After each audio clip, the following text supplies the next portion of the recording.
Okay, so CG Matter isn't here right now. He's actually walking across America at the moment, so you get me instead, unfortunately. My name's Rob. I run a channel called Decoded where I post videos about visual effects, Blender tutorials, movie recreation shots, and original animations. But today we're doing something a little bit different. We're going to be making this cool geometry nodes based vine generator. It's all just based around the position of a curve. It's really flexible and it's actually very easy to set up. So let's jump into Blender and see how to make this thing. Okay, so we're going to start off here by making the main branch that all the other ivy is going to be connected to. I'm going to use a curve for that, so I'm going to go down to the curve menu and select Bezier. Now by default this has a weird handle type which adds this sort of curve to the curve, essentially adds like a squiggleness. So we're going to fix that. Squiggleness, is that a word? So I'm going to go into the edit menu, press V and vector, and that'll just straighten that curve out. Then I'm going to jump over to the geometry node system and add a new one. So then what we want to do is add more points to this that we can manipulate the shape. At the moment we only have two handles, one on either side, so we need more of those. So we can resample this curve, which will basically, it's kind of the equivalent of subdividing a curve. By default, this will only add a certain amount, say 10 at the moment, of new points. So no matter how big we made this curve, it would only have 10 points. We don't want that.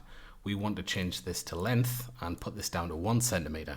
So now no matter how long this curve gets, it will always have a point every centimeter.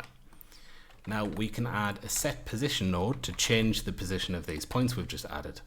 And if we plug a noise texture into the offset, you can see that it does make it look more like a vine, but the problem is it's moved away from the origin point. Now that's actually really easy to fix. We just need a math node. I'm going to plug that in, which will make it even worse, but I'm going to change it to subtract. And now the curve's jumped back to where it was. Then I can just reduce the scale on this a little bit and maybe increase the detail, and we get a nice automatically generated sort of vine system basically for a branch. So that's the main branch done, but now we need to add the branches that are going to come off these points. So I'm going to add an instance on points node, which is there, and I'm going to use a curve line, which is pretty much exactly what it sounds like. It's a curve, which is a straight line. I'm going to plug that into the instance. Now that gives us a few problems. For a start, we've got way too many. So I'm going to reduce the number of those by adding in a random value. I'm going to put this into the selection, but first I'm going to change it to Boolean. Move that into selection, and what that will allow us to do is select what the probability is that each one of these points gets a line on it. I'll put that down to something like 0.2. Now the other problem that we have is that our original line has disappeared. We need that back, so I'm going to add in a join geometry, and I'm going to get this output from set position and plug that in. Now our original line comes back.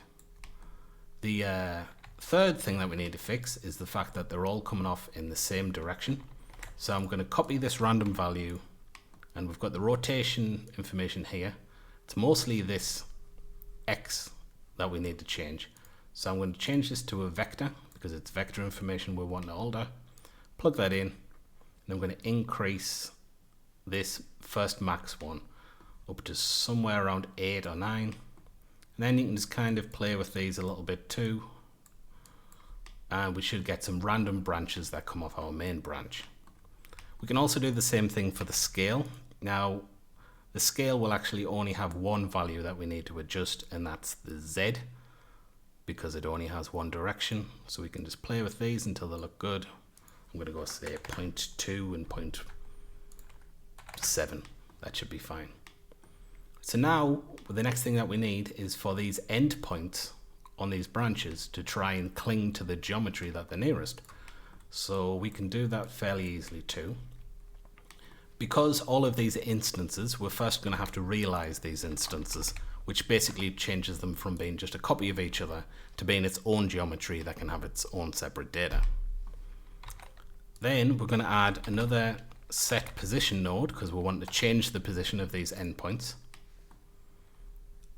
This geometry here in the scene I've added to a collection called walls. I'm just going to grab this and drag it straight into the setup, reset children. So we can tell these endpoints to target this geometry. First I'm going to realize these, so I'm going to copy that realize node, plug the geometry into it, then I'm going to get a proximity node, geometry proximity, and I'm going to plug the realized instances into that, and then I'm going to get the position and plug it into there. Now what happens is all of the lines just try and leave the main line and they connect to the nearest geometry. We only want the endpoints of these lines to look for the geometry. We don't want the ones that are connected up here. So we have this node called the endpoint selection, and we're going to set the end to 0 because we want to disable this. We only want the start. No, that's wrong. It's the opposite way. We only want the end. End size 1. Plug this into the selection. So now you can see that all the endpoints are like snapping to the geometry, and if we move this around, they'll continue to always try and find the nearest geometry. But one problem that we have here, if we go into edit mode and select this whole thing, no matter how far away we get, it'll always try and connect to some geometry, which looks a little bit dumb. We want to fix that. So what we're going to have to do is set up some rules about how far away it can be before it'll just stop trying to connect. So we do have this distance output over here, and we're going to use this. I'm just going to drag that out, and I'm going to search for a math greater than, and I'm going to set this to 1. Then I'm going to drag this out and look for a Boolean math not. And then I'm going to drag that one out and look for a Boolean math and. Okay, so what we're saying here is if the distance is greater than 1, don't add that to the selection. I'm going to get the endpoint and I'm going to mix those together, and then I'm going to plug that into the selection. Now this is looking pretty good. We've got the system in place and it's all joining together, but we need to add the squiggles to all these branches because at the moment they look a bit more like cobwebs. They're all straight. So we can do that kind of just like how we did it last time. We can get the resample. We can move that over. Just leave it on the same settings. We can also get the noise texture and the subtract. Move that over, and the set position, and move that over. Just plug those in. That'll add the squiggly line effect to all of these branches, but this gives us a new problem. Now we've offset the position of the start and the endpoints so they no longer connect to where they should be connecting to. We can fix that using the same nodes we just used over here, the endpoint, the not, and the and. I'm just going to duplicate those over. I'm going to set the start and the end to 1. Okay, I'm going to plug this into not, I'm going to plug that into and I'm going to plug this into and I'm going to use that as the selection. So now we're basically saying add this squiggly noise effect to the set position, but if it's a start or an end point, don't do that. And you can sometimes get better effects by increasing the number of these, so it'll ignore more and more points down the line, but usually it's fine just to leave it to 1. Right, so now this is the main branch system done. We need to add a little bit of thickness and material to it. So I'm going to add a curve to mesh, and I'm going to plug that in on the top branch, right, like this is the main vine. I'm going to press fill caps, and for the geometry we're going to use a curve circle. I'm going to set the resolution to something like 8 and set this to 0.1 radius, plug that in as the profile, and that gives us an actual branch. We can do the same thing on the other branches. The only difference is I'm going to copy this over and make it probably half the size, 0.005, and connect that in. So now the branches are looking pretty good. We need a material on them. I've already made a material which is just like basically just a grey material. This isn't really intended to be seen very close up, so that should be good enough. I'm going to use the set material node. I'm going to select this branch material. If we take a look at that, you can see we've got our branches. So the next thing that we want to do is add the leaves. Now I've already actually made a leaf system here. It isn't very hard to set up, you can figure it out yourself. It's just a curve which I converted into a mesh, and I stuck 3 texture planes on there. They all have an alpha channel, so they're invisible apart from the actual leaf itself. And the only other thing I did is I set the origin to be at the bottom of the mesh, joined all this together into one. And that's this object up here called leaves. So if we go back to our curve, what I'm going to do is distribute points on faces, and I'm going to only distribute them on the branches that come off the main one. I'm going to put that into here. Now you can see we've lost our actual geometry, so I'm going to get the curve mesh and bring that back so we've got our curves.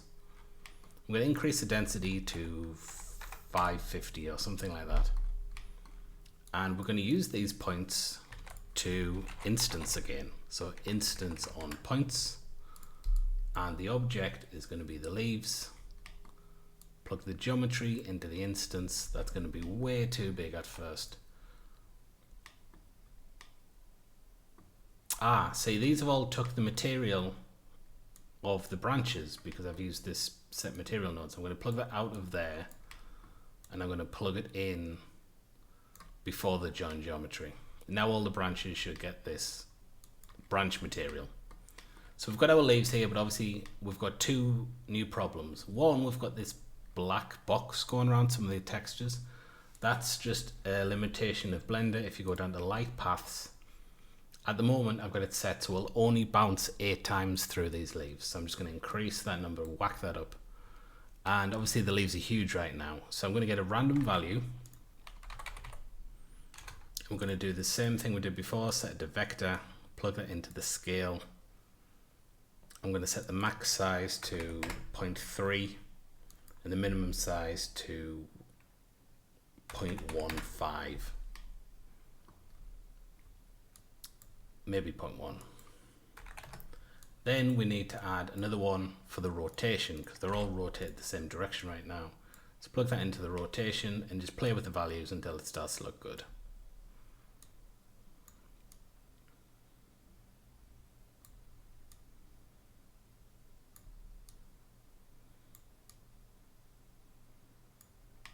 I think I'm going to increase the density of these because it doesn't look like I've got that many. So I'm going to just slide this up until it starts to look okay. And I think I actually need more branches as a problem. So if I go back to the probability, where was that? Right at the start, I'm going to increase the probability that we get branches. Now, one of the cool things about this is because it's a curve, you can go into edit mode and select the draw tool. Make sure you're on surface. You might want to add a little bit of an offset as well, and then you can just like draw directly onto the mesh, and it'll just add the geometry straight away. This is actually just really fun to play with, to be honest. I could spend all day doing this, but the cool thing about this system is you can use it for various different types of plants as well. If you wanted to make like shrubs or something with this, you just need to pretty much swap out the leaf system for some other type of leaves and it would look really good. Okay, so this is a bit awkward. I don't really know how to end a video on someone else's channel. There's probably a link to his Patreon in the description. Go and sign up to that. Until next time, I haven't been CG Matter, but you have been you. Bye-bye.